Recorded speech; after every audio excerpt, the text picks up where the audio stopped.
Hi, this is Paul.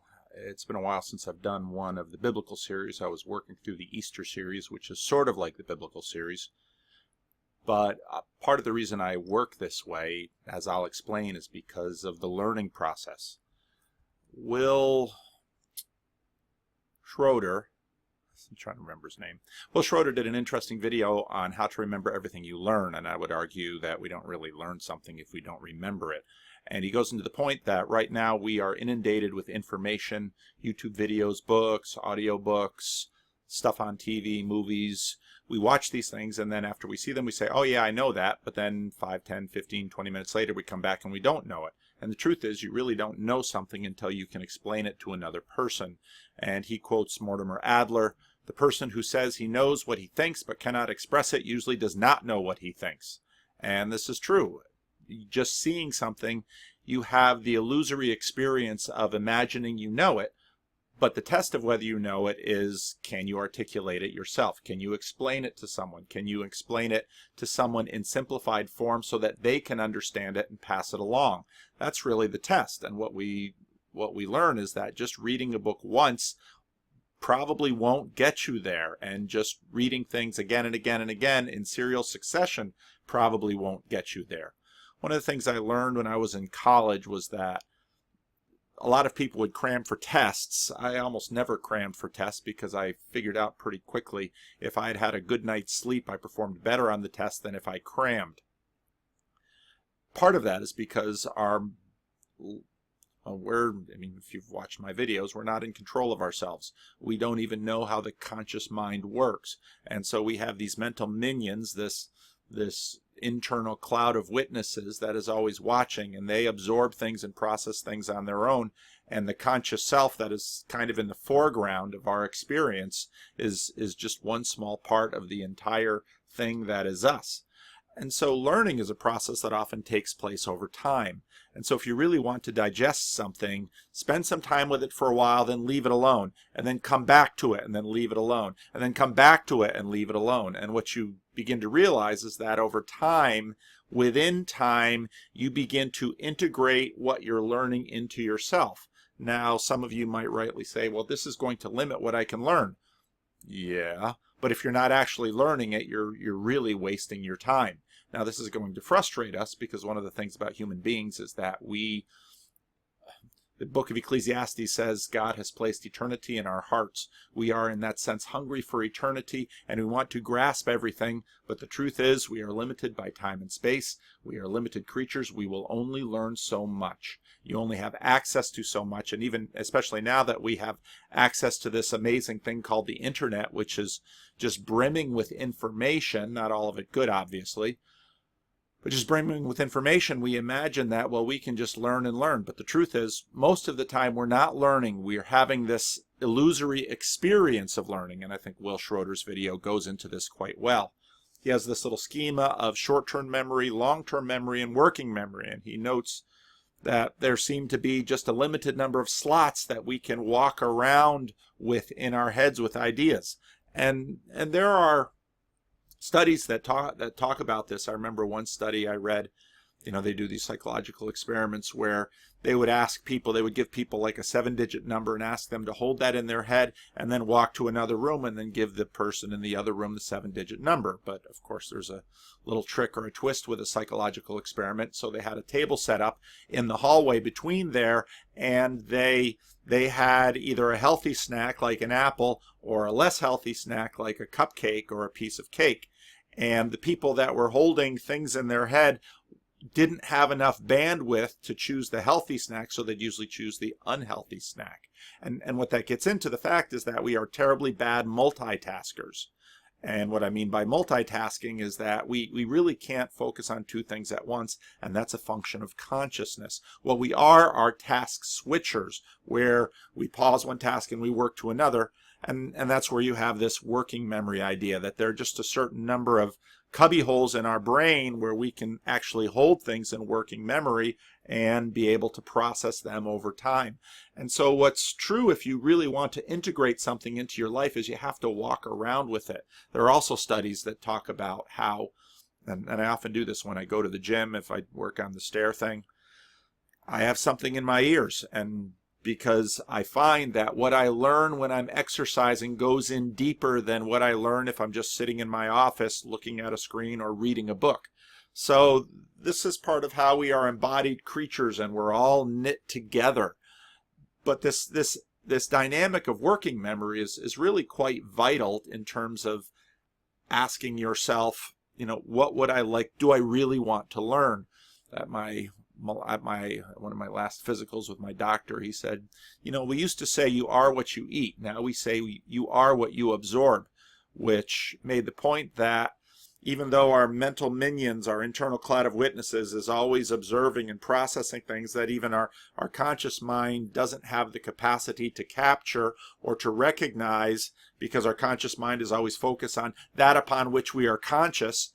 The working memory is in there, but that too is limited. We are limited creatures, which is why these powers of communication, these powers of community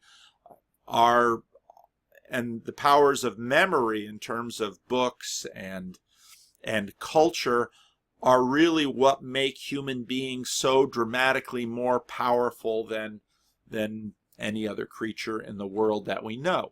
We grow as a community together. So now recently a number of people have been asking me to, well, Paul, you have a YouTube channel and people seem to be watching it, and I found it, and what if I want to do my own thing? Now some of you might think, well, don't tell people to do their own thing. They're going to be in competition with you. I think that is a long-term, counterproductive strategy for the human race. You might say, well, it's very productive for me, but I actually think that the more people that work on things, if we're humble, we can learn from each other, because more minds are better than one mind. So I do encourage people to start their own thing, but I give them a few guidelines. It has to be something worth doing, even if nobody else sees it. A number of years ago when I started my blog, I started it for multiple reasons, one of which I wanted to have basically my pastor file cabinet on the internet, so it was available to my phone, so I could capture pictures. So if I'm reading an article at home, I could throw it there instead of having what in the old days was a literal file cabinet where pastors would clip out news articles and file them under subjects so that they could draw things for illustration. If you've ever seen my blog, leadingchurch.com, you know it's a mess. I seem to be posting random things. Well, why? Well, it's my file cabinet, and what I can do with a blog is I can search something and hopefully find it. And even then, it's not a perfect thing, because my mind is still a better capturer, not in detail, but in small things than even a good search engine. Search engines are good, but the mind knows relevance, and Google keeps trying to get better and better at that, but the mind does know relevance. So you might say, well, what about the biblical series? Get to the biblical series. We will. But my point is why I work on a project and then I pause it, and then I work on some other things, and then I go back. The biblical series, so I distract myself, which is why I make PowerPoint. So if you have something that's worth doing, it's worth doing just for yourself, and then you will keep doing it. If your main goal of a thing is, well, I want to make a career out of this. I want this to be my day job. Okay, so go for it, but be warned, there's just a limited number of slots out there for this kind of thing, and you're competing in a pretty steep hierarchy, and there's a lot of actors working waitress jobs. It's just the way it is, and there's a lot more people writing books than number one booksellers, and Peterson makes this point about the Pareto distribution. The odds for most of us is that we are not that exceptional, and so we will not actually rise above the bubble and be the lottery winners. We will probably work in obscurity, and even people who were great, we might think of someone who did amazing things like Augustine or John Calvin or Martin Luther.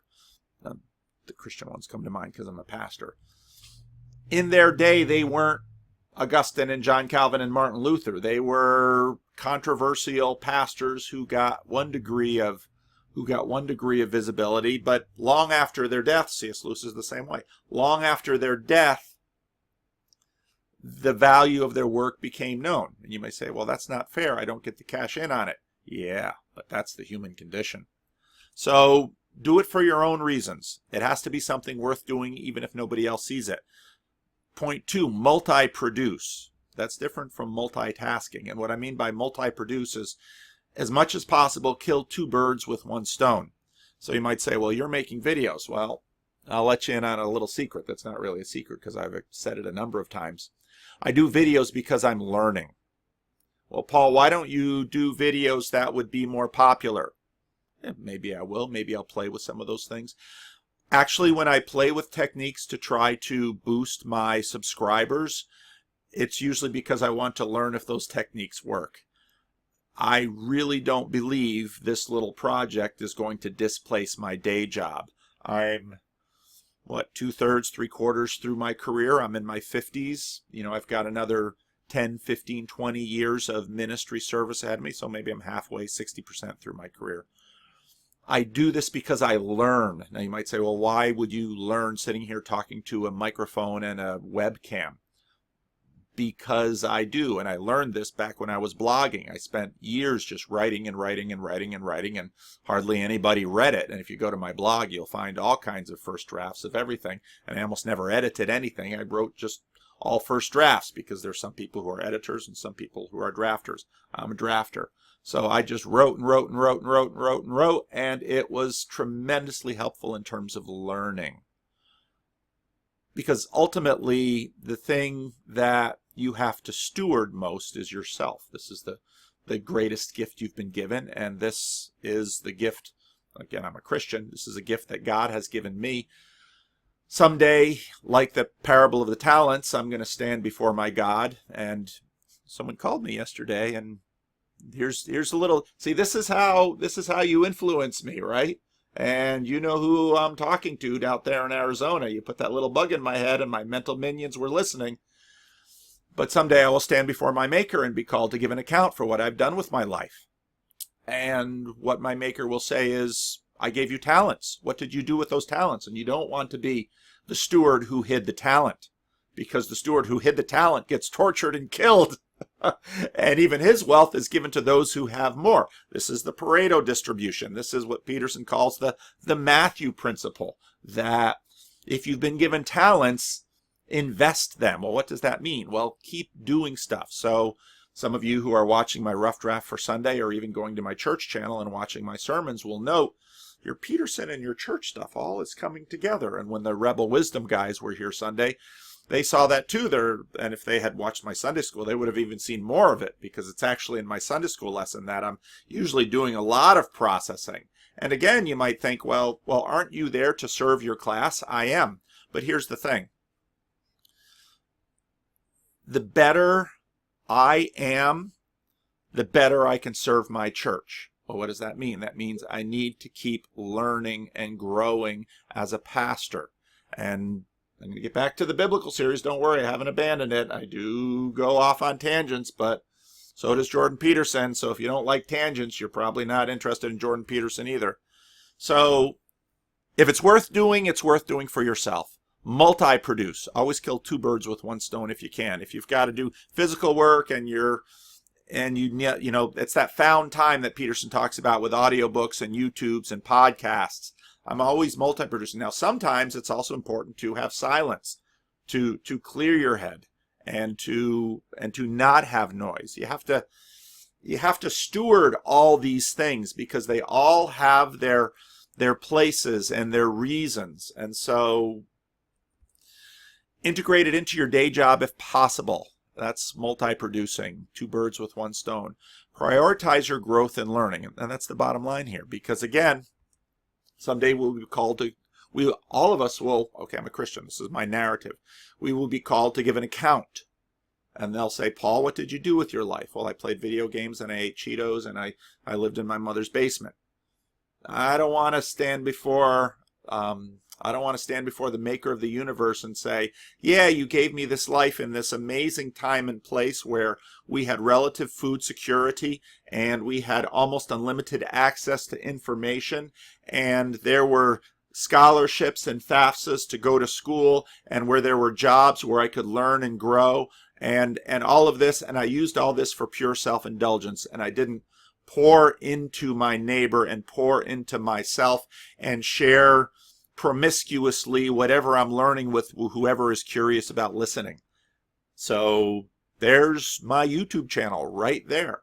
Now, you might say, well, what does this have to do with the biblical series? I don't want to hear the same video twice. Well, if you say that, you haven't listened to anything that I've said already, because the truth is, every time we listen to a video, again, especially if it's separated by time, especially if we've been learning in between, you're going to hear the video with different ears, because there's the video, there's the different life circumstances. I've been thinking about some of my friends who have been complaining about Jordan Peterson's repetition, that they hear him talking about the same thing over and over again. Part of that dynamic is because he is expanding his audience, and like with just about everything in the world, there's kind of a center of what we do, and then we develop it. There's theme and variations, and those things work together in a rather important dynamic. So Jordan Peterson, when he goes out, he'll be talking about the things that are most important to him, and then as he imagines people are beginning to capture those things, he will begin to expand. This is what I do as a pastor. There's kind of a center, and then you grow in depth, and you gain higher and higher resolution of knowledge as you learn and as you grow. Now, so I'm going to come back to the biblical series, and actually I was listening to some of Biblical Series 1 again last night, because I was thinking and noticing as I was thinking, so I always watch myself when I'm learning too. I was noticing as I was thinking how I hear him differently now, because when I first started listening to the biblical series, I had just begun listening to Jordan Peterson. One of the things that is a struggle as a pastor, especially a pastor in one pulpit for a long time, my grandfather was kind of a typical CRC minister of his day, where he would stay at one church for 4 to 6 years, and then he would go to another church, and then another church, and pastors would sometimes talk about turning the barrel over. In other words, you have all of these ideas and you put them out there, and well, then you're done. And I often have the case, I've been teaching a kind of a lay ministry group for quite a few years, and people come into that group because they want to learn theology and they want to learn the Bible, and many of them want to preach. And so we'll do some preparation, and I'll help them work on their first sermon, and they'll get their first sermon done, and they're like, oh, and then the terror struck, what am I going to do for the next sermon? And the reason is they've been sitting on this egg, and it's just been growing and growing and growing, and they preached it, and they thought, well, what do I have next? Well, this is in many ways where the Bible comes in, and where the enduring, stable nature of the Bible that I talked about in my last video, the enduring, stable nature of the Bible is really helpful, because what the Bible gives you are a baseline for conversations with millions of people over thousands of years. And as Peterson notes, which is something that every good preacher notices, the Bible is inexhaustible. You go back to these stories again and again and again. And sometimes, especially certain stories like Palm Sunday, certain liturgical events, you go back to them and it's like, I got to preach on Palm Sunday again. Oh, I need a new aspect on Palm Sunday. Palm Sunday has depth, but it is not the deepest thing. It's easier to go back and do Easter again and again and again, because Easter just keeps going down. And there are many things like that in the Bible. And this is part of the reason that, let's say, so Jordan Peterson did 15 lectures on the book of Genesis. He barely scratched the surface. He could go back and do another 15 lectures on the book of Genesis, but actually what he should do is kind of keep going and do Exodus. After Exodus, he could go back to Genesis. He's going to have to figure out what to do with the rest of the Pentateuch. Good luck, bucko. The Pentateuch is no small thing, having to deal with those laws and the ceremonies. And actually, I'm very excited to see what Peterson does with it. I'm a little nervous that he'll dodge a lot of it, because it's really, really hard. a number of years ago, I've been kind of preaching through the Bible serially. I came up to Leviticus and I thought, how on earth am I going to deal with this book? And I had to really dig in. But it was more than fruitful to dig into the book of Leviticus, because digging into that book afforded me a lot of the foundations that I have for understanding the sacrificial system and understanding sacrifice, etc., etc. So the Bible is a really good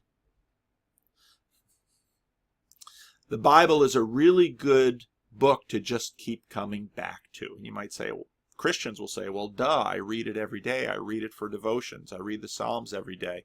And monks have been doing this for years, and Christians have been doing this for years. You keep reading the Bible over and over, and you keep seeing new things, and you keep going deeper. And this is why is the Bible the most popular book in all of human history? Nothing even close to it. Why? Well, obviously because people have found it useful. Well, what have they found it useful for? They found it useful for all kinds of things. So they keep going back to it, and they keep reading it, and they keep learning more. And you might think, well, that will make you simplistic.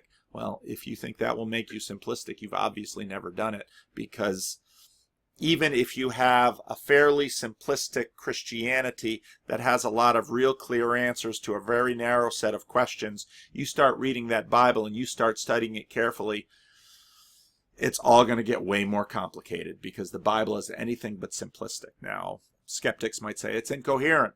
It's not incoherent.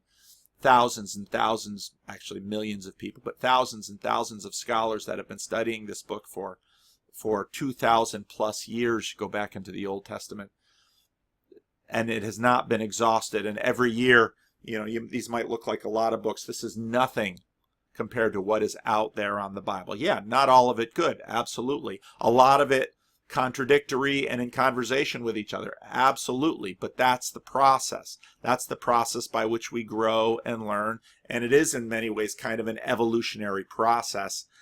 And that, again, as I said in my last video, is why you need a stable baseline, and then why you need more flexible layers above it that actually allow you to process that stable baseline. So this is why I go back to the biblical series, and let's jump into some of it.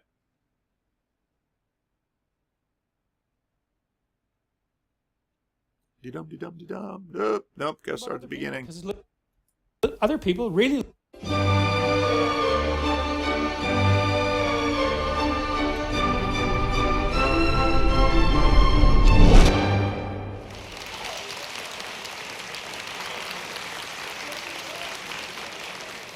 This is lecture 5. So I'm going to read 1/3 of the way through. I get a lot of mail, and I don't know where I got this. I've been a lot of different places in the last week, and this showed up. He hasn't begun to go to different places yet. See, this is the fun of doing it a year late, because we know a lot of his life since then, and yeah, he hasn't begun going to different places yet. Look at his book tour sometime, and sometimes every night a different city, going through the Midwest. He hasn't begun to go to places. At one of them, and I'm going to read it to you. I have no idea what to make of it. It's written in a female hand, so that's about all I can tell, but there's no address or name on it. This isn't a question, but a comment, or more accurately, perhaps, a message. I spent this past weekend in an ayahuasca ceremony, which, for those of you who don't know, is a South American visionary plant medicine. Some of you may roll your eyes at this, but ayahuasca brings you into direct contact with the archetypal realm of being. Users of this medicine, initiates I should say, refer to ayahuasca as she, because the spirit of the plant is decidedly feminine. An encounter with ayahuasca is an encounter with the great mother of creation, the goddess, the void from which all things come, the feminine counterpart of Logos. Dr. Peterson, you appeared in one of my ayahuasca visions.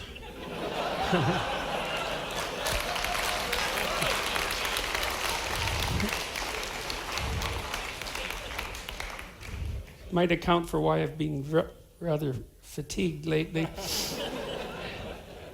Dr. Peterson, you appeared in one of my ayahuasca visions, and I asked her, who is Jordan Peterson? What is he doing? Which is something I'd really like to know as well. And she responded with crystalline clarity, quote, "Here, he is here to invoke and initiate the divine masculine principle on earth at this time."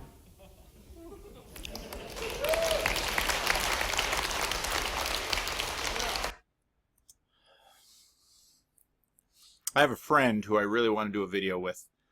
YouTube is a place for people with little to lose, and my friend has a PhD in neuropsychology, and he's got a lot of pretty detailed, and when I mention people on these videos, you know who you are, because you come back to me and say, "You were talking about me." I say, "Yeah, I was." And I'd really like to do a video with him about the psychedelics. The Rebel Wisdom guys, they did a little tease of the video they're doing about me that's coming out soon, but most of the video was about psychedelics, and this is an area I know almost nothing about, because I'm a Christian Reformed minister, for Pete's sake. I don't do psychedelic drugs.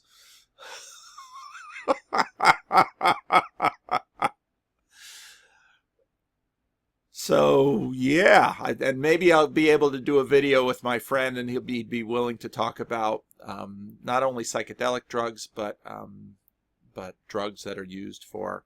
I have a couple of really interesting guys at my meetup. Maybe I should do a video with the three of them. That would be, and yeah, I don't mean Matt in Fresno. I mean, I'm not gonna dox people, but who always drives up to my meetup from Fresno. Maybe the three of us should do a video. But here's the problem with YouTube, is that if you have some standing in a professional field, it might not be going onto YouTube and just blabbing your ideas about something is not a safe thing. And the bigger my channel goes, the more danger there is for me about being accountable for the words that I say. And sometimes I say things that I think, oh, should I have said that? Here's the thing, it's on video. You can play it back.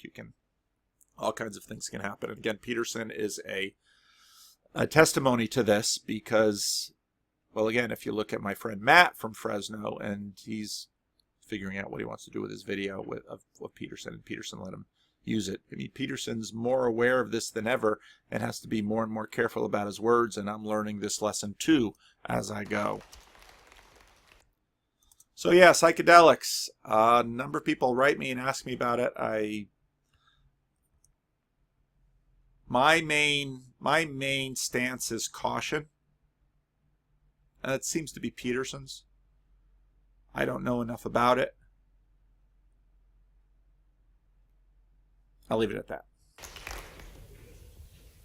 So I'm up here to thank you deeply and profoundly on behalf of the Great Mother herself, the goddess, the divine feminine principle, who has been eagerly awaiting the awakening of the masculine principle into divinity and service. My friend also did a lot of work in Jung, so he would be fun with this too. So think about it. You know who you hear me. You know what I'm thinking about. Let me know what you think. So, get a letter like that every day. Actually, I get a letter or two like that every day.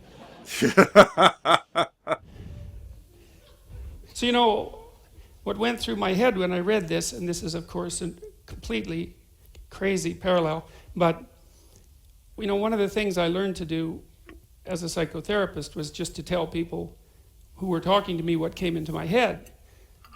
It isn't what I'm thinking exactly, because that's not exactly the same thing, What comes into your head is more like a dream. It comes unbidden. It's like your imagination. I get this. If you're thinking, there seems to be like a voluntary element of that, right? I mean, This I think is some of what Sam Harris talks about in terms of reason. Reasoning is thinking, I think, what Peterson is saying here. And the mental minions, the Jungian internal cloud of witnesses, I've spun out a variety of names for it. This, I think, is more of what Peterson's talking about here. He knows how we think, but it seems partly voluntary, at least.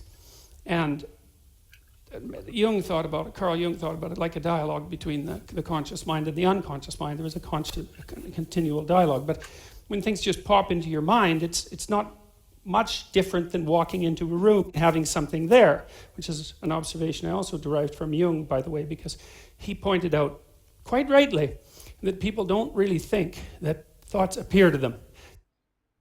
And that's a really important thought. I think one of the things that Peterson has changed in me is that I've got a much deeper awareness for how mysterious my mind is.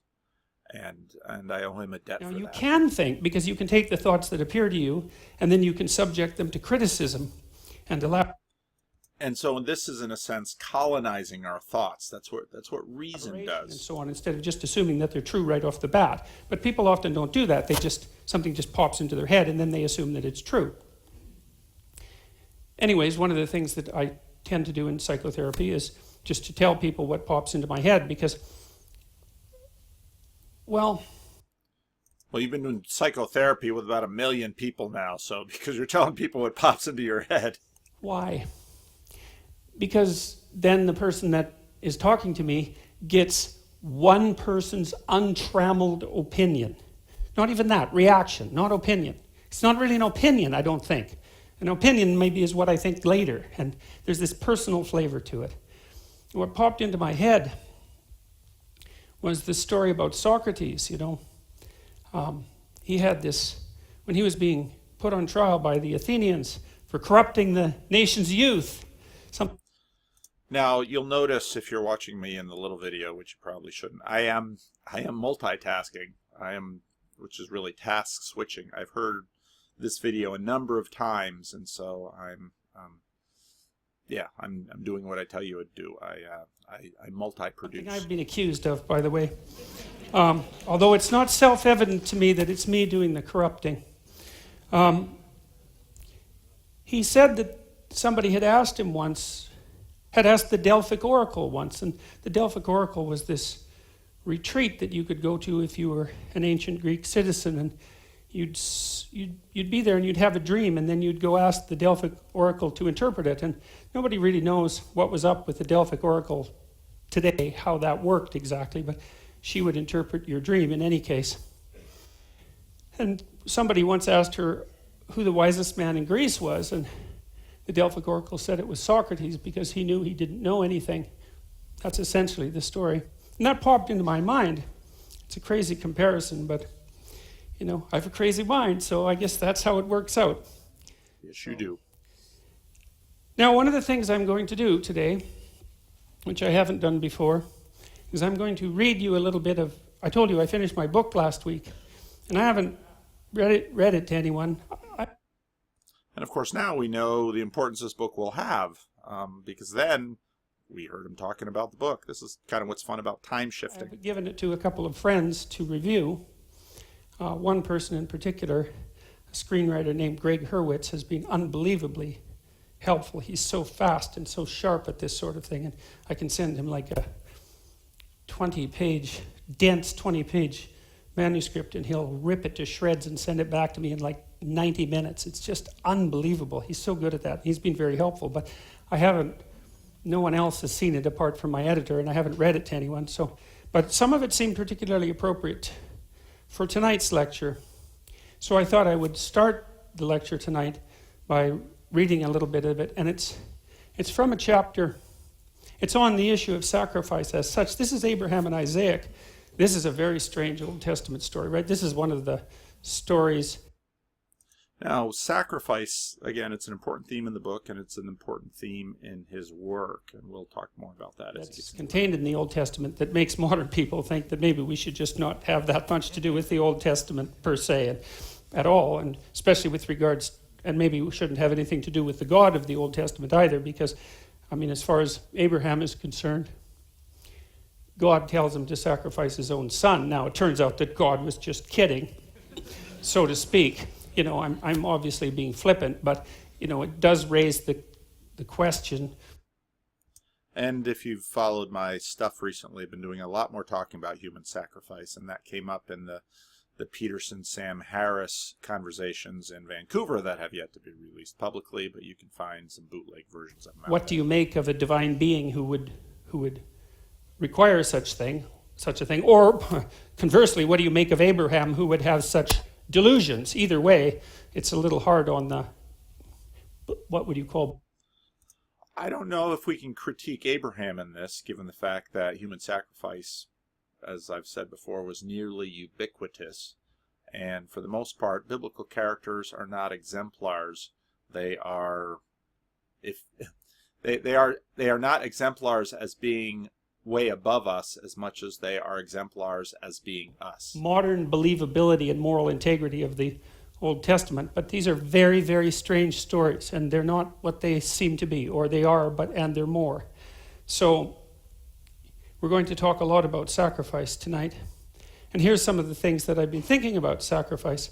So this book is called 12 Rules for Life, an Antidote for Chaos, and it's coming out in January, which I think I mentioned. And this is from Rule 7, which is do what is meaningful, not what is expedient. And this will be the chapter that he reads in his Easter videos as well. And so here's some of the writing I've been doing over the last 3 years on the motif of sacrifice. I'll start with just a brief.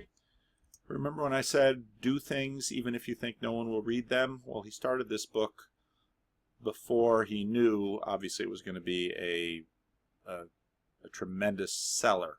So if you don't do it, if you don't start it, it never happens. Before I read this, it took me a long time to understand what was meant in the Old Testament by sacrifice, which is strange because once I figured it out, it seemed bloody obvious. It seemed like, oh yeah, obviously that's what it means.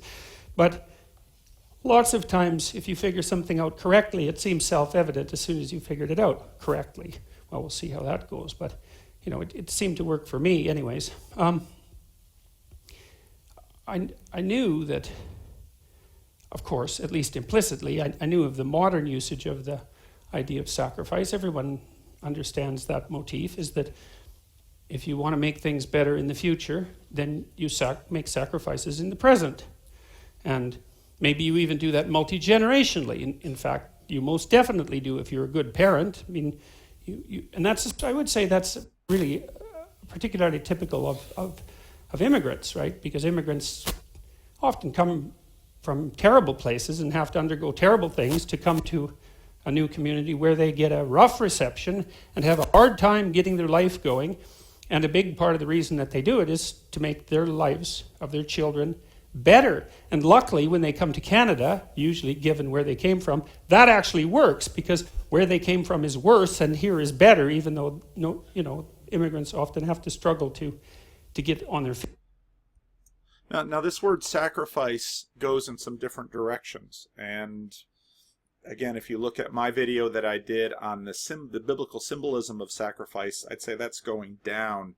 This is sacrifice going out or coming up to us. This is the word sacrifice that has become abstracted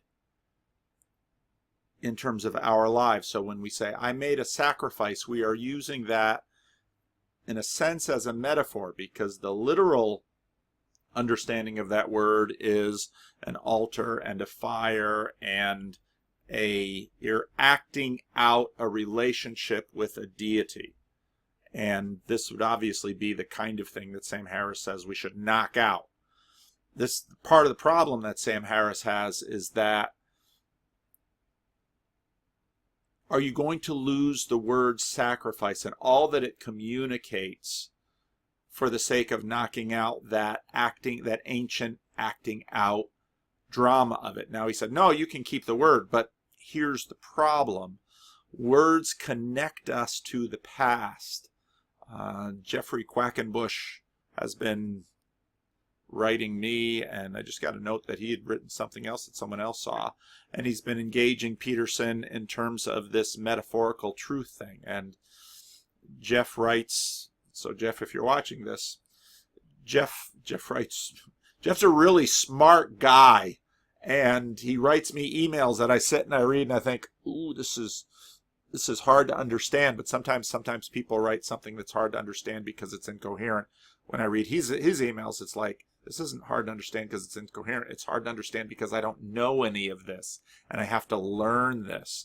And so there's a relationship between And I don't know if Peterson has quite mapped this all out well yet, but if you go back through Peterson's things where first we act things out, and that would be building the altar. And that would be building the altar and setting the, figuring out, putting the fire in there and killing the animal or whatever it is you're going to sacrifice and putting it on there and burning it, having it create the smell. Again, Peterson, when he was in Sacramento, talked about the resurrection and talked about how one of his criteria for that which is real, it has to be real, let's say, to our five senses. It has to be real in our relational universe. And someone in the comment section mentioned the great chain of being, which I think is helpful in that conversation, but it's not exactly what I'm talking about. It's real in the sense that, so here's a little wall hanging that one of my parishioners gave me before she moved back east. That has a certain amount of reality to it. This poster means a lot to me, because after I started making videos, and you know who you are, because I know he'll watch this, he shows up at my church after I started making videos, and he gave me this poster. And this is the first time he had ever been in church. And that meant a lot to me. And so this poster not only is kind of a fun joke about Jordan Peterson, but it also, and Peterson and Sam Harris go into this with the cup that maybe or maybe not Elton John drank out of. So this poster has reality in that I can see it, I can touch it, I can, if I lick it, I'm not going to lick it, it's kind of dusty because my office is very, very dirty. But this poster is real in the sense that Sam Harris says, but it also has some realities attached to it. And this is what Sam Harris and Jordan Peterson talk about. Has some realities that are attached to it, that this has a relational reality because my friend gave it to me. And so now this is now, because he went out of his way to give me a gift, this poster becomes a relational bond. Now let's say, and I don't think this is going to happen because this is a tremendously nice guy and he really is dear to me. But if let's say he and I would have a falling out, then this poster would add layers of resonance. So this is where, okay, so you have a sacrifice, you have the altar, and you have the victim, and you have the fire, and you have the sacrifice, and then that gets transmitted into mind, and so other things get attached to sacrifice. And so when my friend's mother, stays on top of him because he's a young black boy in Watts and make sure he gets good grades and make sure he doesn't have the wrong friends, and when she hounds him growing up and she sacrifices and she pinches pennies so that he can go to college, well, that's sacrifice as well as the altar is sacrifice. And so now Peterson here isn't really laying out the connection there, but again, as we listen to Peterson, if you take all of the different elements of Peterson and you put it together, all of these connections are there. So now when we get to the conversation with Sam Harris, and Sam Harris says, well, we can keep the word sacrifice for my friend's mother sacrificing to put him through school because that's the kind of universe that Sam Harris doesn't think is spooky or woo-woo or spiritual or anything like that. But we're going to get rid of this other archaic sacrifice. And you just have to ask, can you really pull this universe apart like that? In other words, we all know what happens when words get disconnected from their histories, because that happens naturally. The histories get forgotten and the word continues. And the word continues to live because, in a sense, it is a parasite that thrives off of its host. And again, the emails I get from people really get into my noodle and really twist my mind, some of them. So what are words and how do they work and how do they relate to truth, and what is this thing that we're doing called speaking, and how does this relate to mind? I mean, this is enormously complex, yet it is something that 2-year-olds and 4-year-olds figure out how to do. And so if you move the sacrifice and you just have the word in its abstraction, and you talk about I always point over here because her picture is up on my bulletin board, because that's precious to me, because again, it's from another friend. And, someone, well, it's not the ring of Mordor. Okay, but it is precious to me because he's my friend, and he asked me to do the eulogy for his mother, and because we've had a friendship for a long time. So all of these things come together. So that sacrifice versus the altar and the sacrifice, and so all of this comes together. And so Peterson is kind of working on the top level, and part of the reason I did my video on the symbolism of sacrifice was because the abstraction, something of the historical, physical, relational is present in the abstraction. And so that tie is not easily severed and maintains its importance because that tie lives within a host of other words which also have their ties. And so even if one in the middle kind of gets disconnected, the ties will continue to those other words. And this is why we look at etymologies for words, and why, as one of my meetup friends came and gave me this book about words, English synonyms, because the synonyms tie these words together. And you might say, well, I'm going to divorce the stone, altar, animal, human sacrifice from my friend's mother sacrificing her life for the sake of her son. Now, Peterson's going to go much more into the future because that's where he goes in this. And he goes there in the Easter thing, and he goes there in 12 Rules for Life. But the synonyms connect that with all the other words. And in fact, this whole thing just grows organically, even as it arises from the physical, grows abstractly, and it all gets connected, and then those things are on top, and then they go down into the physical as they impact our lives and shape our hierarchies, and as all of this stuff begins to fit together. And the funny thing about these videos where I do commentary is that I always get comments like, you keep interrupting him. And it's like, but 500,000 people have seen the video, and his video is primary. Why would you watch my video if all you want to do is hear him? Skip my video, unsubscribe from my channel, because you're wasting your time. I always found that hilarious with these commentary videos, because people are like, no, he's a lot smarter than you, so you should shut up. Well, then don't watch my channel. Anyway, sorry, Dr. Peterson, you may continue. They have to learn a new language and become enculturated and face the fact that they're not part of the mainstream culture. And, well, many of you know the whole story.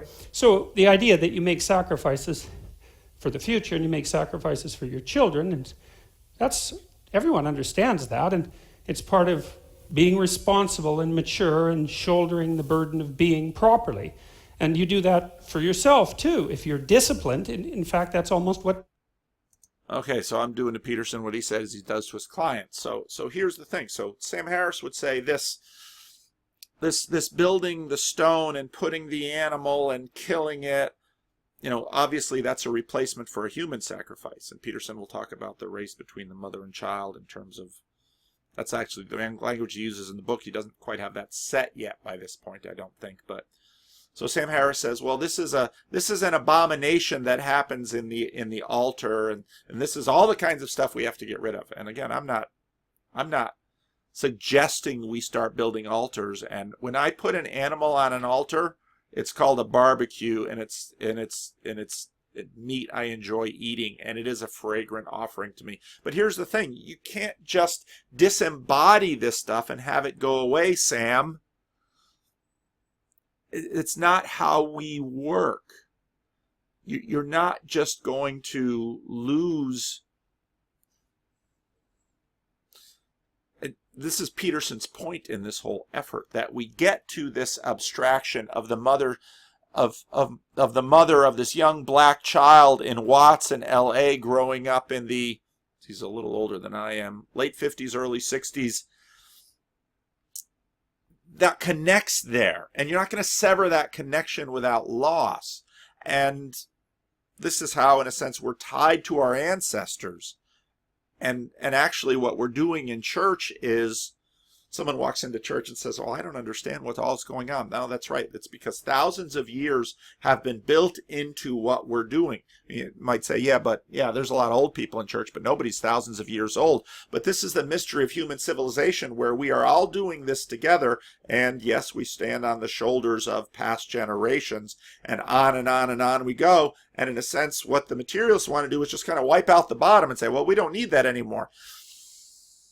Is it that we don't need it, or it's functioning differently as we continue to progress? And this is actually what one vision of science is, that I don't have to go back and prove all of the math and all of the theorems that are pretty solid, because it gets constructed into a tower of sorts, into a hierarchy, and off we go. Discipline means that you're capable of making sacrifices, because you're not disciplined if you just do something you want more rather than something that you're doing. That's not discipline.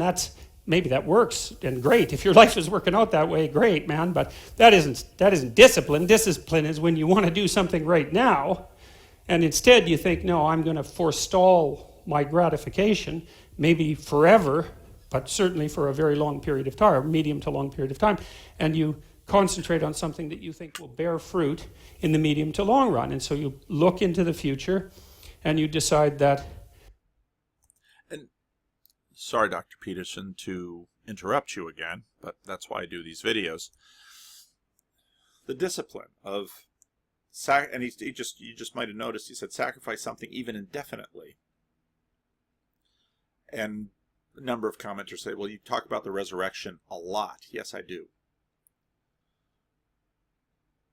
The book of Romans says, present yourselves as living sacrifices, holy and acceptable to God, for this is your spiritual worship. Well, what does that mean?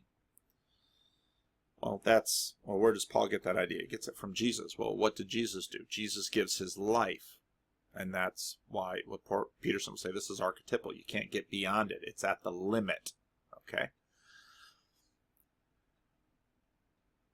Why? So other people have mentioned Rodney Stark, and I have read some of Rodney Stark's books. I've got some of them here, probably. Rodney Stark noted that part of the reason Christianity grew in the Roman Empire was because when a plague would hit a town, everyone would leave, but Christians would stay and care for the plague victims. And a la Sam Harris, Christians don't say, yeah, we're going to stay and care for the plague victims, and that means we're excluded from suffering now. So Christians died with the plague victims. But some of those, this is Darwin, some of those victims survived. And if your family abandoned you when you got sick to try and save themselves, you might say, oh, that's reasonable. I can understand why they did it. But someone did the unreasonable thing of coming and caring for you at the risk and even at the cost of their life. If you survived the plague, how would you feel about that person? How would you feel about that person's beliefs? And this is where we get into the question of that which we act out is more real than what we say. And this is where Christian hypocrisy comes. Because I can imagine the really good. I can articulate the very good less well than I can imagine it. And I can act it out in my life less well than I can articulate it. Sometimes I'll do something and you'll just stumble across being good. You will have done something that unintentionally was dramatically better than you could even articulate. Those kinds of things happen, and praise God for those kind of things. But, boy, just probably offended some people. Sorry about that. This is how this works. And so what the Christian life actually is, and again, Sam Harris would be really upset by this, is we say, I'm going to be a living sacrifice. And this you get a lot of pushback in the Christian church too. Because sometimes the line between this and other important lines gets thin. And so this is why we have each other, and this is why you look for wise people to talk to help make decisions about really hard things. But we should give our lives for each other. And we do this daily. We give our time for each other. So I delay gratification. now, it could be, now, Peterson is right, there's could be lots of motives in me, but why not be a hedonist? Why not say you only live once, YOLO? Why not say I need my best life now? Well, if you believe in the resurrection, and you believe the resurrection is the conscious endurance of the thing that is me into a re-embodied state, into the age to come, into a new life and a new world, well, I can sacrifice for that. Just like my friend's mother sacrificed so he could go to college, and then his children. The sacrifice of, I don't know if I should out them, the sacrifice of that dear saintly woman sent his family on a trajectory. In a sense, we'll talk about human sacrifice. My great-great-grandfather, in a sense, risked his son, my great-grandfather, when he was 18 years old, and he put him on a boat from Rotterdam to Ellis Island. I think about putting my 18-year-old on a boat going halfway across the world to a land I don't know and a language I don't know, and I think, well, my wife would scream. I might be more tempted, but that's the father-mother thing. But my wife would say, I'm not letting my baby go. This is where you get into Jordan Peterson a little bit later in this video, where he talks about, and that's a powerful section in this video, where Mary offering her son. Well, why should you have a baby in this world? And see, now, what's interesting about these biblical series is that he starts out with all these things, and they think these are unconnected, but they're not really unconnected, because in his mental minions, they are connected, and so he's heading towards sacrifice. And again, for Jordan Peterson, sacrifice is in some ways the closest he gets to the ontology of God so far in his materials. Because why do we sacrifice? Because we're watching each other and we see that it works. And of course, for a pragmatist, that's a really big deal. By making today a little less impulsively pleasurable, shall we say, you'll make tomorrow a little bit more secure and productive. And then you actually do it too. And that's difficult, you know. And we discussed last week Adam and Eve's discovery of the future and the revelation of the possibility of the future, including the possibility of tragedy and suffering in the future. And it's our knowledge of the possibility of tragedy and suffering in the future that motivates us to sacrifice in the present, so that we can reduce the unnecessary anxiety and uncertainty and pain that awaits us. Now, that's a negative way of putting it. We're also doing it so that, you know, we can have some joy and we can make life better and all of that. And that's not trivial, but the fundamental... And make next generations better. And for a Christian, make your life in the age to come better. So yesterday I got a phone call from someone who... And now... I'm not encouraging a lot of you to find my number and call me necessarily. I've had a couple of phone calls lately, which is fine, because this week because of my wife's schedule, I actually had a little bit more time, and I get calls and I can take them. Sometimes if my life gets busy, I get overwhelmed and it's hard to write back on emails and to do that. But the two phone calls, that one I just kind of went into my little advice about just do it earlier, and the other phone call was from a Christian. And from a house church pastor who actually has written a pretty popular song. And so I'll encourage my church to be very faithful at CCLI, because we've sang his song for years in the church. And he called me from his home in Arizona, and he has a house church, and he's a little disturbed that I don't talk enough about judgment and Judgment Day. And part of That's a very big conversation. Part of what I'm doing with these videos is I am trying to talk to different audiences. And one of the things that I have noted from my friends in the Christian world is that they are telling me, you are able to talk to people outside the church a lot better than the church is doing.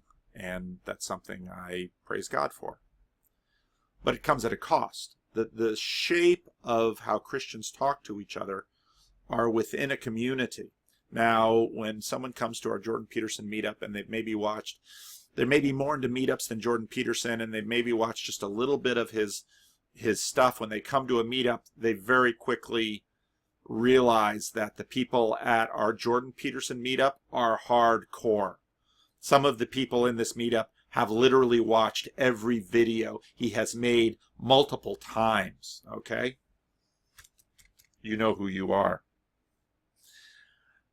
To just walk into that, the people in this group are speaking a different language. I mean, they can quote Jordan Peterson, YouTube video and verse. And so now you have a bubble. Now, what that bubble affords is a lot of really intense community and conversations. You can go deep because you're all speaking the same language. So you've got kind of the common tongue, and then you've got all these little sub-communities. Well, churches are very powerful sub-communities. And language and traditions and oughts and norms all develop within them. And so part of what is risky for me is that I'm quite publicly talking to people like Nathan, because people will listen to what I say and they'll say, you shouldn't talk that way. And the truth is, I wouldn't talk that way within a church probably, but in order for me and Nathan to have a productive conversation, I need to be able to speak another language. And these languages, unlike what everybody imagines, that languages are just these communication techniques that allow people from different rooms to talk. No. Just like I said with sacrifice, there's stuff that gets connected way down deep. And so if I say something to Nathan in a way that violates something that we tend to have in a Christian context, I can get in trouble because I am under vows. I'm a Christian minister in the Christian Reformed Church.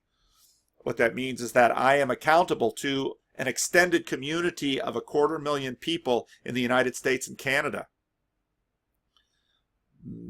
So maybe I shouldn't be making YouTube videos. Well, maybe I'll get in trouble for some of the things I say on YouTube. That's a possibility.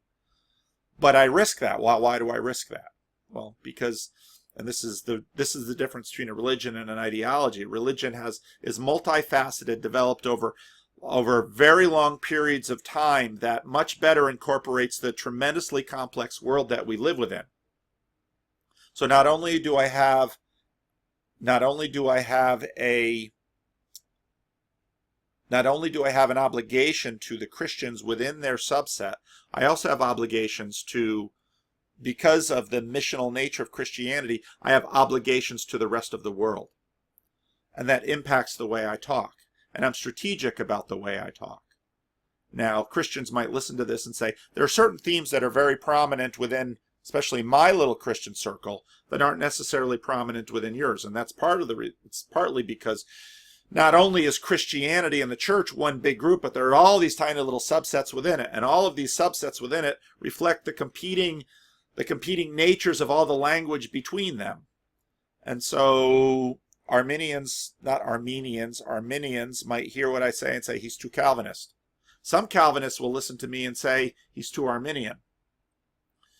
Someone just pointed out a video that's done by a guy in Texas that has a lot of beard and he's wearing a cap, probably because he's bald. And I guess I could represent here.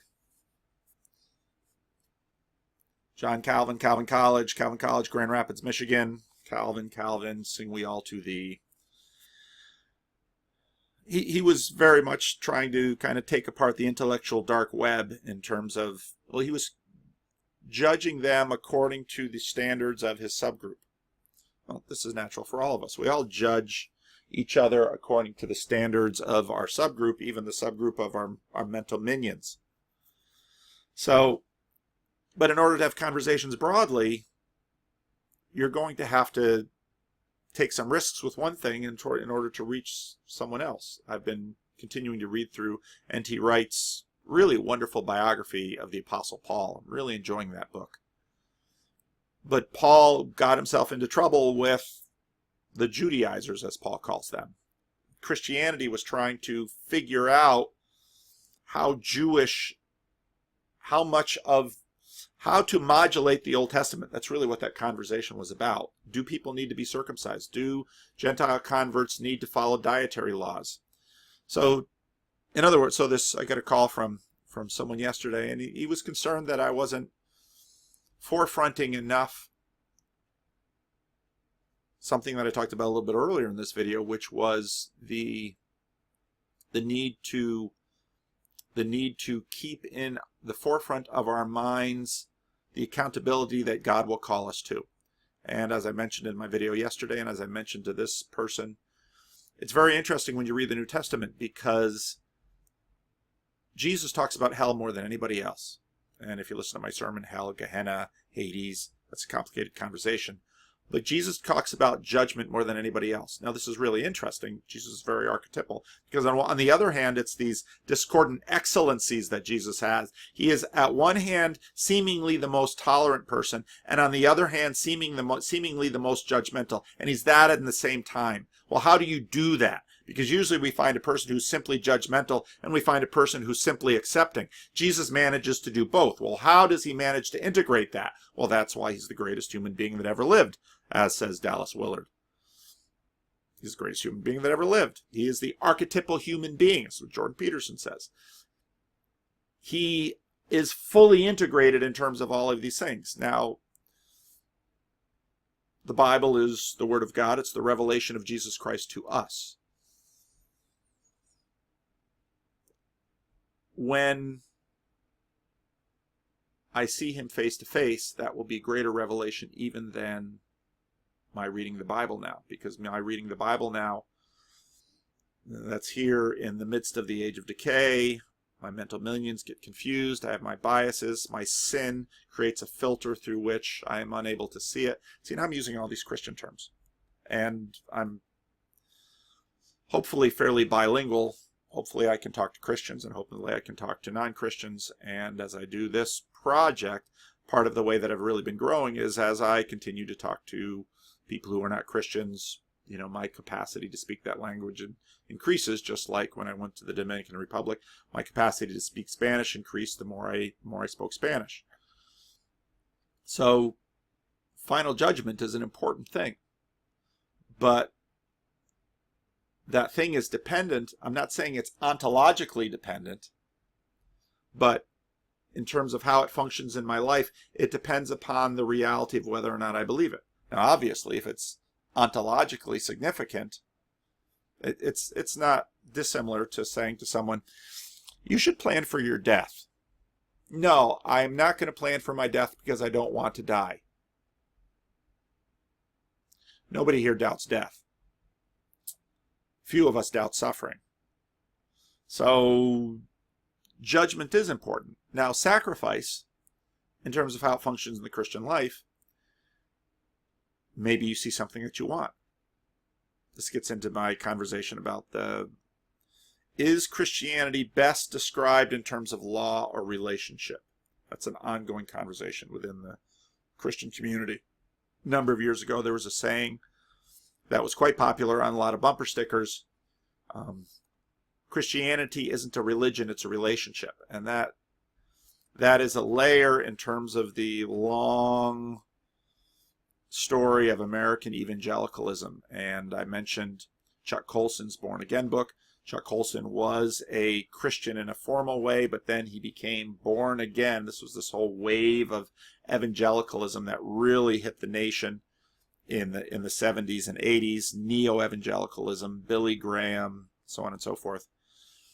What's happening in all this is modulating. Now, if you're really deep into one set of this, and we all are deep into sets of different things, we cannot live without being deep into something.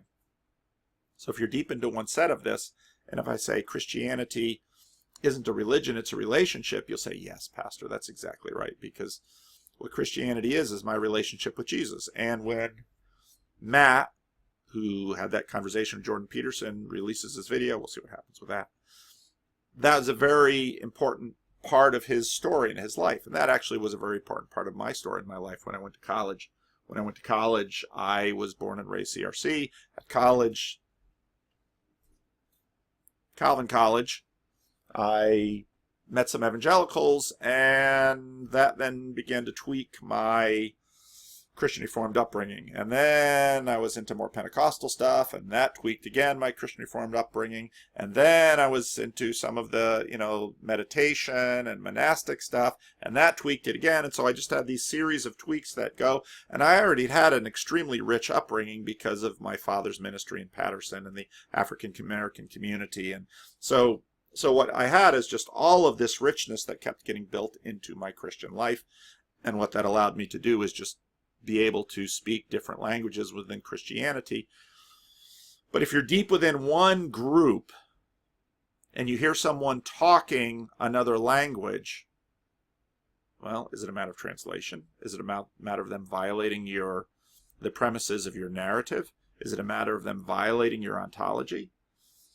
And that's why you get all these little dust-ups between the different Christian groups. So, but sacrifice. So this individual called me and said, for my Christian life, holding accountable to the final judgment is really important, and I'm adding words to his mouth, helpful in not sinning. Now again, if you don't buy any of this narrative, you'd say sin is a function of the narrative. True, it's a function of the relationship. You might say, well, I know sin isn't real. No, that's your little subgroup. In his little subgroup, sin is real. Who's to say sin isn't real? Well, then what we try to do is get above the two subgroups and say, well, I'm outside the subgroups. Here's the thing about Christianity. Here's the thing about human beings. We are never outside a subgroup. And this is part of the observation of postmodernity. We are never outside of a subgroup. What you will often have is when you listen to, say, Dillahunty and Harris, they will say, well, these Christians, they're in this little subgroup, and what they need to do is get outside into the bright sunlight of reason. No, you're just in another little subgroup. You, by virtue of how you grow, your subgroup grows around you by virtue of the experiences that you have and the beliefs that you have, and you're all within your different subgroups. You say, well, I'm in the Christian subgroup. Okay. Well, I would recommend that you read historical Christianity, read primary sources. Because if I read a book about Augustine written today, what that book does is translates Augustine into my little subgroup and speaks to me. N.T. Wright's book about Paul translates Paul into terms that I can understand and appropriate and teaches me something about that subgroup there. But when I read Paul in the New Testament, and this is the challenge, I tend to read it through my own filters. The better I know the world in which Paul lives, the better I can actually translate functionally how that might match up. My dyslexia, I get confused with what's right and left on the screen. I can best translate into my subgroups, because how something is functioning in that world will probably help me know how something is functioning in this world. There was just a tweet about basically henotheism, polytheism, and monotheism, because often the Old Testament talks about God is above all other gods. And not Michael Shermer, he's the atheist. Michael, I can't remember his name. He does stuff for Logos, and he writes about this. When Abraham made a sacrifice, knowing what we know about that period of time, when Abraham began following the Lord, Abraham probably believed there were a lot of other gods. And so this God he was picking as his special God. And so what kind of happens is God is kind of making his way through the pack in the minds of the people that he's dealing with. Now you might say, yeah, but I want to know things at that level. Oh, you want a monarchical vision. Oh, you want to see things. You want to see things without human eyes. Oh, you want to see things without biases. Oh, you want to know the truth. Now, I'm not a skeptic or a relativist, but we cannot possibly take something in without, and Peterson makes this point again and again, without the construct of being able to grasp it. Now, that's a tremendous challenge for God. I don't know if it's a challenge for him. I don't know if God has to do it. Well, this all gets very complicated. We try to speak the truth as best we can. We only have ourselves within our culture, within our language to do so. You say, well, the Bible is truth. Yes, the Bible is. John Calvin talks about this. God condescends to communicate to us. So this individual says, judgment is really functional in terms of me living the Christian life. That's what helps me to not do things that would be destructive. Now, I don't think that's hard for even those who are not Christian to understand, because consequences probably keep you from doing things that you're tempted to do. So it's just whether God is the ultimate consequence. And of course, God is the ultimate everything, so can't get bigger than that. I'm going to have to decide at some point how long to go with this. Fundamental issue, especially once you have small children, this fundamental issue is to stave the suffering, the hell off, right? That's what you want to do. That's your primary moral obligation if you're a person who has if your eyes are open at all, that's your primary obligation. And so you make the sacrifices that are necessary, and you set up the future. And, well, the motif of sacrifice is there in the Old Testament. But it's so concrete that it's difficult to draw a parallel between the two. At least for me, they didn't align self-evidently. And I don't remember in my rather limited religious education as a child in the United Church, because I went to the United Church till I was about 13. I don't ever remember anybody pointing out that, like, the sacrifices that Cain and Abel were making, or the sacrifice that Abraham was supposed to make, or the sacrifices that people were making to God were the precursors, let's say the dramatic precursors to the psychological idea of sacrifice that we all hold as civilized people in the modern world. So, although it seems obvious, as I said, once you lay it out, I don't remember that ever being explained to me. And then let me read this. So now that I've sort of introduced it, here's what happened as humanity developed. First were the endless tens or hundreds of thousands of years prior to the emergence of written history and drama. The twin practices of delay and exchange began to emerge slowly and painfully. So here's a cool psychological study. So it's called the marshmallow test. And maybe it's even a reliable study. I'm going to zip through this because I want to hear what he has to say about it. But he's going to talk about the marshmallow test, and many of you know what that is. And if you don't know what it is, we're at mini 13 in the video. I think the experiment is 10 minutes. Then you can have 2 marshmallows. And so that puts the chocolates that now they distract themselves. Of course, they're eyeing that marshmallow like a squirrel eyeing a nut, and trying to restrain themselves. And what I see in that is that the child's prefrontal cortex, the higher cortical systems, are warring with the underlying motivational systems, more primordial motivational systems that govern such things as hunger. The hunger system, the hypothalamic system, says there's something sweet and fat right sitting there, right bloody now. Grab that thing and stuff it down now. And I'm sure many of you have a constant battle with your hypothalamus with regards to sweet and fat things, and often lose, so you can feel some sympathy for the child. And the hypothalamus has these tremendously powerful tendrils upward into the brain, into the parts that we would associate more with voluntary control. And the voluntary control centers have these little weak ribbons going down to control.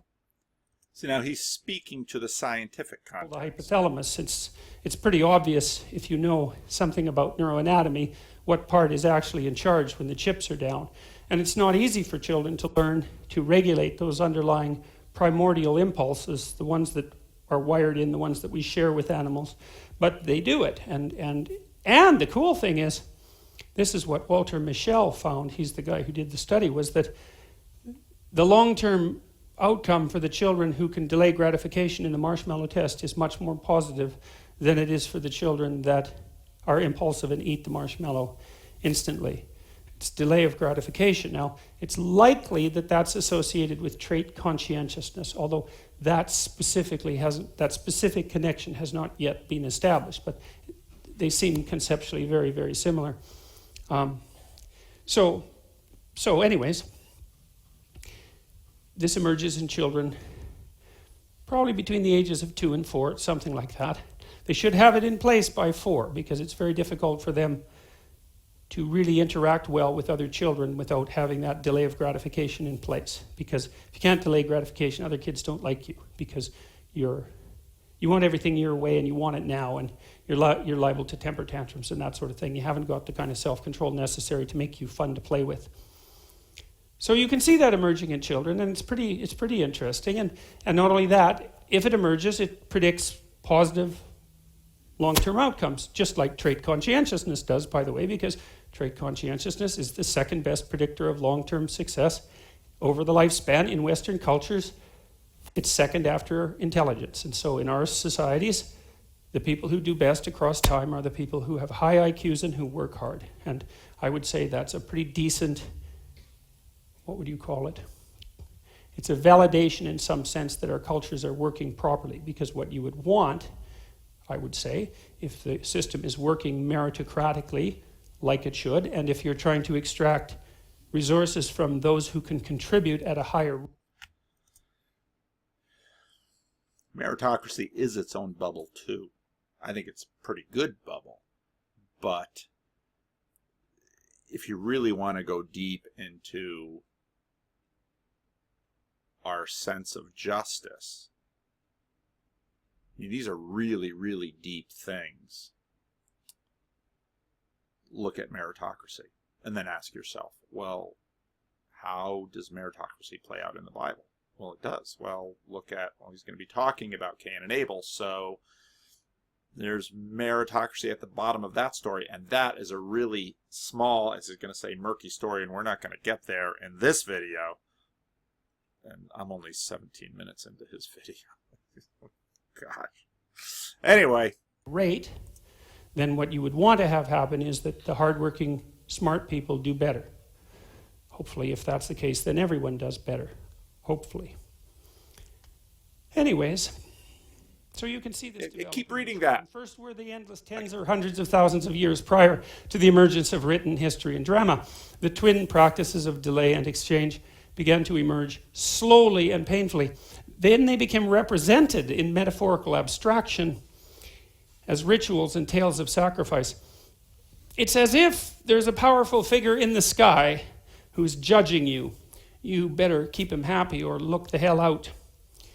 We've been watching ourselves deal with him for a long time. He seems to like it when you give up something you value. So practice sharing and sacrificing until you get good at it. No one actually said any of this so long ago, although they said something very similar. But it was implicit in the practice and then in the stories. Action comes first.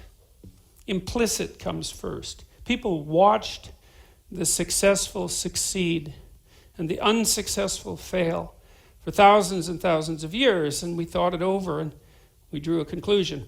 The successful among us sacrifice. The successful among us delay gratification.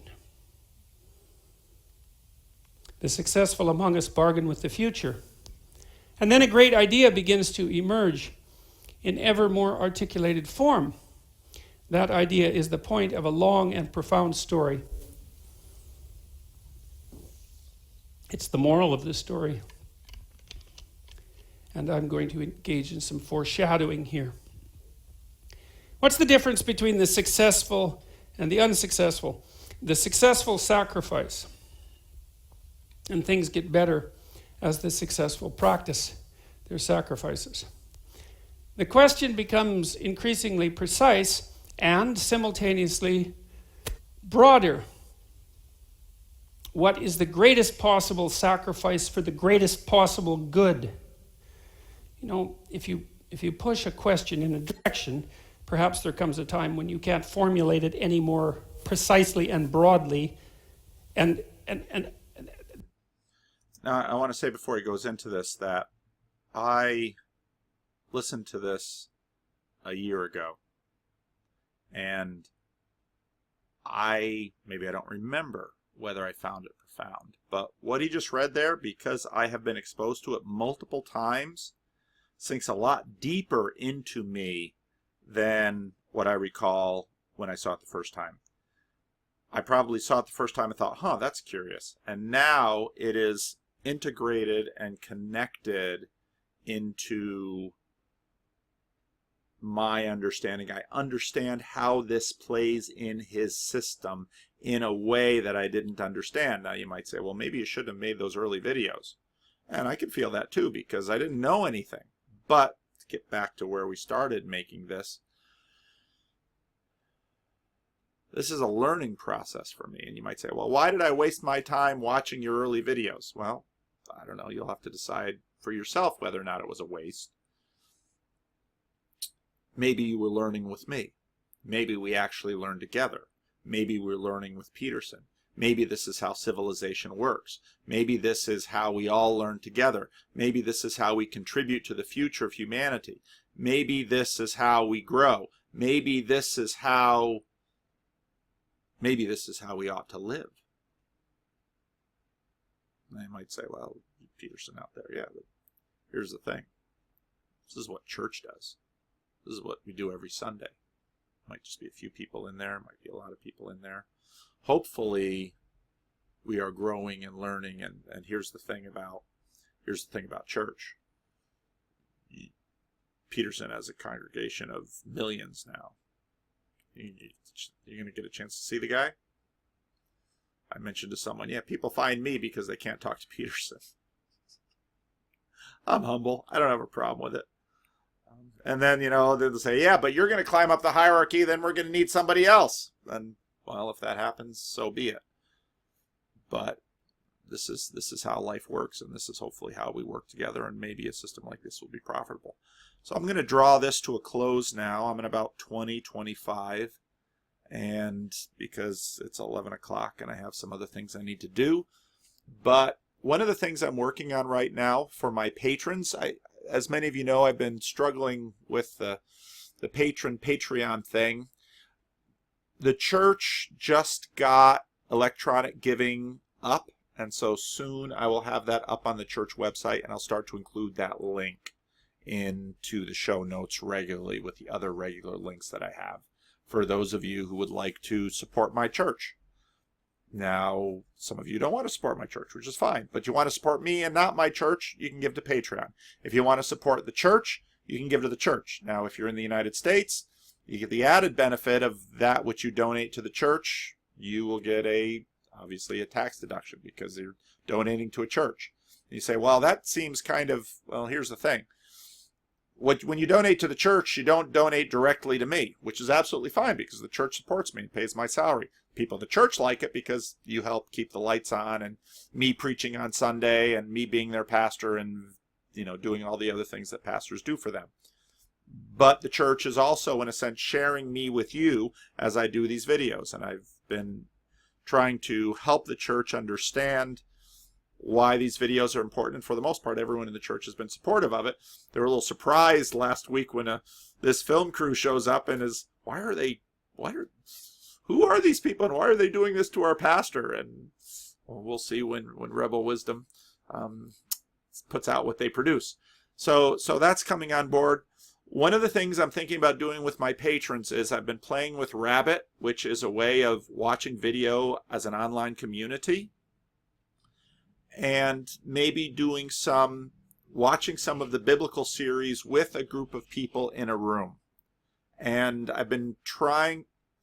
I don't like pay for play, which is part of the reason I was really reluctant to do Patreon to begin with, because as a pastor, here's the thing, as a pastor, I spend a lot of time with people who will never make a significant or even any financial contribution to this church.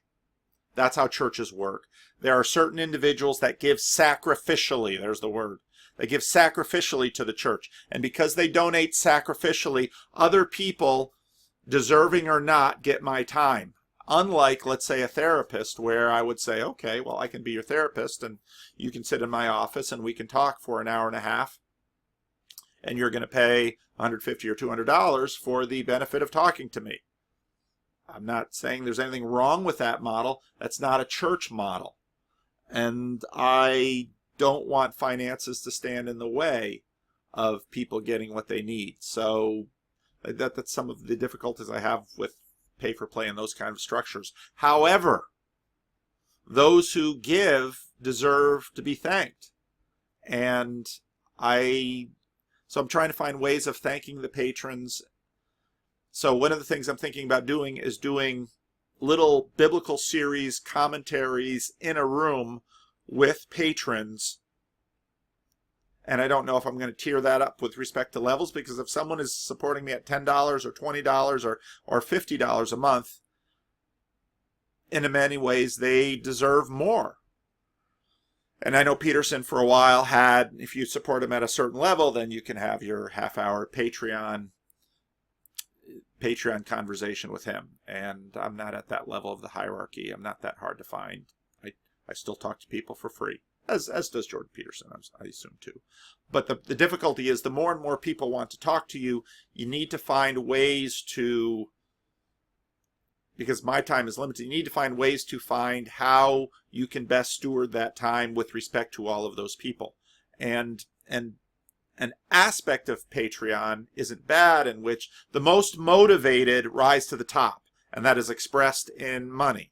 The problem is that not money isn't distributed evenly to everyone. Time is distributed more or less evenly to everyone on the short scale. We each have 24 hours. So I'm working through all of these things, and I'm thinking through all of these things. So one of the things that I'm looking at, I'm actually going to test this the day after my next meetup, probably with some people from my meetup, is that I'm going to spend an hour or a half hour in one of these rabbit rooms watching a Jordan Peterson video, and I'm trying to figure out how we can have a conversation together. Because part of what I figured out when I started doing these commentary series is that it's not only cool to listen to him and to learn, but if we're going to actually learn and grow from this, we're going to have to talk about this. Well, how can we talk about this? Well, the meetup is one way that we've been doing it. So my meetup group talks about these things.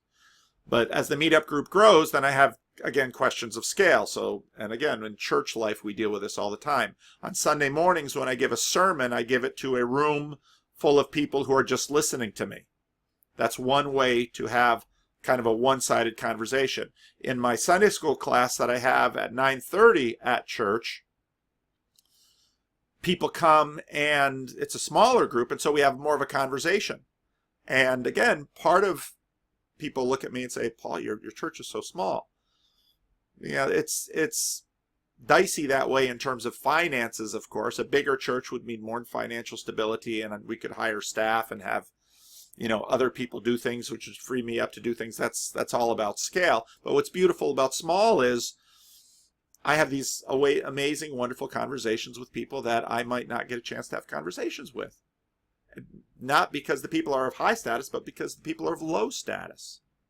And Jordan Peterson's rule, basically treat people like you have something to learn, is an excellent rule, because whether or not someone has high status or low status, you can learn from them. And again, I'd been doing the Freddie and Paul show long before I started this Jordan Peterson stuff. And when the Jordan Peterson stuff came along and my subscribers grew, I really had a crisis whether or not I should keep the Freddie and Paul show on the same channel, because I didn't want people being mean to Freddie, basically. But I learned from Freddie. And you might say, well, Paul, don't you have a higher IQ than Freddie? Probably. Isn't my life in some ways sorted out better than Freddie's? I'm able to maintain a job. I have a job with some responsibility, so on and so forth. Freddie's on disability. Yeah. Freddie and I have different struggles. But every time I sit down with Freddie, I learn something. The Bible basically says, be with people of low status. That's an admonition. And the reason the Bible says that is because as we go up the hierarchy, we tend to filter out the people of low status. We do that at our peril, because there are things to learn from people that are at low status. Hierarchies bind and blind. And so once you get to a certain level in the hierarchy, what becomes implicit in terms of your tiny little bubble is all of you now have some commonalities that are filtering out the low status people. And then very quickly you lose things like humility. you lose things like teachability. And this is a natural part of the process. And so actually, if you're climbing in a hierarchy, the wise find ways to limit the problems of being high status. And some of that is naturally the friends they had before they were high status can be treasured, because what happens is the higher status you go, the more mercenary the relationships can tend to be. So the people who knew you and loved you when there was nothing in it for them, well, in a sense, they knew you and love you for who you are and not for what they can get out of you. And that's part of the game about status. So I'm working with all these ideas when it comes to Patreon, and some people say, well, you should obviously do this, or you should not obviously do that. Well, none of it's obvious to me, because I'm thinking through all of these issues as I do it, and as I experiment with things and I try things, and sometimes I fail with some things, and sometimes things go better. So that's all that I'm doing in this whole experiment of my Jordan Peterson videos. So yeah, let me know. Again, as I try and keep up in the comment section, I'm trying to figure out, this is the first time I've been doing this during summer. Subscriptions have kind of slowed down, which is interesting, and I read that. And then I've got to deal with the greedy self in terms of my own heart, because I would lie to you if I didn't say, oh, the attention is pleasurable. Of course the attention is pleasurable. Oh, the possibility of money is exciting. Of course it's exciting. All those things have their grip on me. But yet, on the other hand, I have my, Christianity also has a grip on me, with lots of admonitions about the love of money is the source of all sorts of evil. You got to watch that. The desire for fame is a very dangerous thing. Got to watch that. So, trying to be a little transparent about who I am and what's going on. It's a flattering thing to have people call me and want to talk to me who don't know anything. I don't know anything about them. That feeds certain parts of the ego, but you've really got to keep those parts of your ego in check, because we all see examples of what happens when those things get out of line. So there's just a little bit of transparency. It's a bit of a hodgepodge of a video, but I think there are themes that kind of go through it, and I'm going to post it. So I got to be done now because I have other things I got to do in my day job. Thanks for watching. And give me some feedback on the rabbit thing and Patreon, and I'd like to know more of your thoughts on that, because I've got my own hang-ups. Obviously, my wife always says, well, you got hang-ups about money, but she doesn't like the hang-ups about money, because my hang-ups are very much the Stan and Barb hang-ups, which I'm very suspicious of money, and my wife says you should be more open to money.